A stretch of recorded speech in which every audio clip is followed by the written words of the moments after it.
Today's social media segment is brought to you by Alford and Associates for all of your insurance needs. CIS, Cardiovascular Institute of the South, the highest quality cardiovascular care available.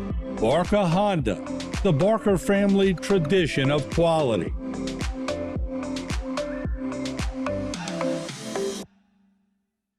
Since 1911, the Pierre Parts Store has been your one-stop shop. Family owned and operated for 4 generations, the Pierre Parts Store has served the community by providing groceries, hardware, home products, and much more, including a full-service lumber yard. Now, we've added the Thibodaux store to the family with the same values and service we've delivered for over 100 years. The Pierre Parts Store and the Thibodaux store, our family serving your family.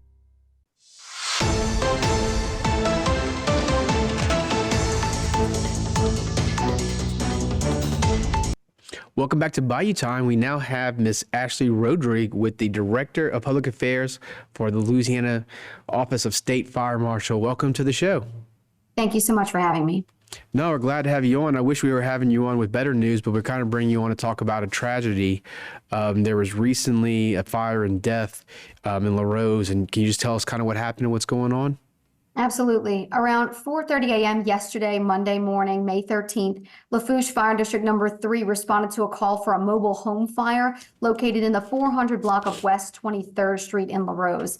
When firefighters arrived, they found a man and 2 children outside, reporting that the wife and mother of the family, who had originally escaped with them, had gone back inside but had not reemerged yet. Firefighters were able to locate that woman unresponsive in a bathroom, but unfortunately were not able to revive her.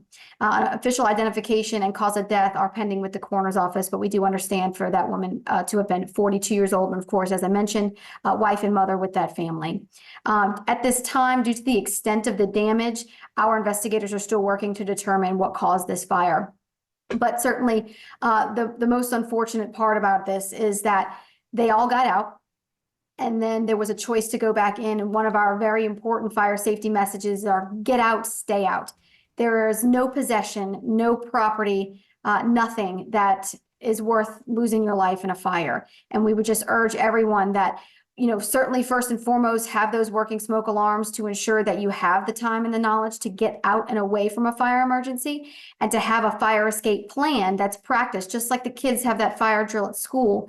Have that fire escape plan practice, so whenever that smoke alarm goes off, everybody knows how to get out 2 ways out of every room in the house, and then where to meet outside so everyone can be accounted for, call 911, and wait there for first responders to come back and work on that fire. And then lastly, of course, what we always talk about with those smoke alarms, that in this case, this family was fortunate to have been alerted to this fire by popping sounds. They did not have smoke alarms. So we want to reiterate how important smoke alarms are. If smoke alarms are not in your home and that's not something that your family can financially prioritize, give us a call, or you can go on our website, lasfm.org, to get registered for a free smoke alarm installation as part of our program, Operation Save a Life, or give your local fire department a call to see if they partner with us, because many departments do, and they've got that inventory ready thanks to a recent FEMA grant award, and we can come and help get your home and your family protected and looked out for by a smoke alarm. No, that's great information, Ashley. Really appreciate it. We actually do a lot on the show talking about fire safety. There's Fire Safety Week. We always have fire departments come in and talk about it. And then it really is tragic to see somebody get out and then go back in. And the hardest part, it seems like, is getting out in time, and to have this kind of loss of life is really sad. Do we have any kind of information on what caused the fire yet? Not at this time. The extent of the damage is pretty bad. So our deputies are still working to get to something close. Sometimes they can't get to that exact cause, and they can kind of figure some things they can rule out. But because of the extent of the damage, they are still working very diligently on trying to get answers on that, especially for this family. Absolutely. I think you hit on something that's really important, which is smoke alarms. And you're saying that your office, if we contact your office, you'll make sure that anybody contacts you is going to end up basically with smoke alarms. Is that correct?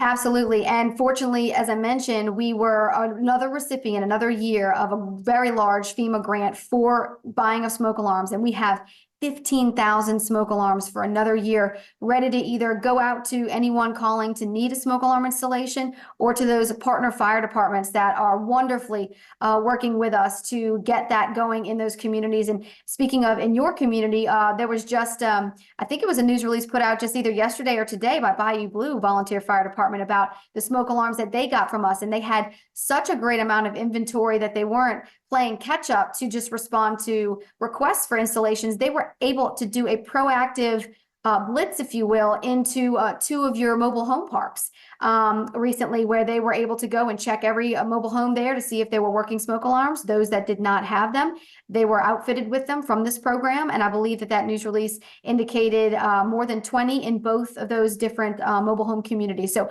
really excited to see that and to have those wonderfully participating fire departments work with us for Operation Save a Life. But we've got those alarms. We just need to know who needs them, needs help getting hold of those, and we can get it to you. Absolutely. And at some point, where are y'all intending to identify who the family is, so the people in the community can help them out, help them out? We generally have the coroner's office do that work, since that's their part of the work that they do to determine cause of death and identification. So we would certainly lean for them to do that release. But certainly if that was something that they wanted us to do on their behalf, we could do that as well. Because I'm sure, given the fact that's a mother and she's leaving behind 2 children and a husband, there's going to be a lot of people in this community and probably outside this community who are going to want to help and make sure that they have their possessions replaced as much as they can, and clothes, and making sure they have the necessities. Yes, and we would always, support communities, supporting each other. But it's certainly, in the meantime, and another way is making sure that families support themselves by ensuring that they have a working smoke alarm, watching out for everybody when they lay their heads on their pillows tonight.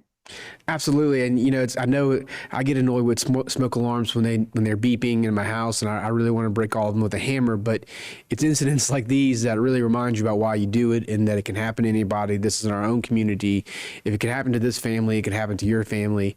And I think it's something we talk a lot about smoke alarms, but you said the phrase, get out, stay out. It's something probably that isn't said enough, that people, once they're out, there's no reason to go back in.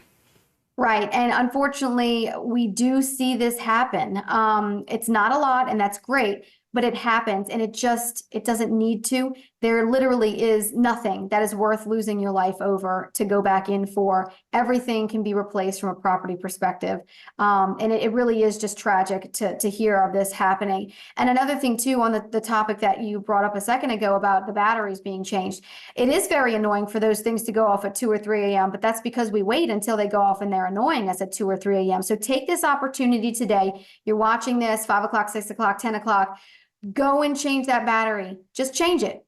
You can't remember when you did it last. It's time to change it. Change it right now. So the next time that it does go off, or it alerts to you having to need to change that battery, and it's at a time where it's easier to do it. And certainly if you know that you have taken a battery out of your alarm because it was annoying, you didn't get back to putting a replacement in, right now is the time to put that replacement in. You cannot go to bed tonight without that smoke alarm looking out for you and your family. We really appreciate having you on and talking about this very tragic situation and how it can be prevented. Unfortunately, that's all the time we have. We really appreciate the Fire Marshal's Office coming on, and thank you for all the information. That's all the time we have for now. We'll be back with Bayou Time.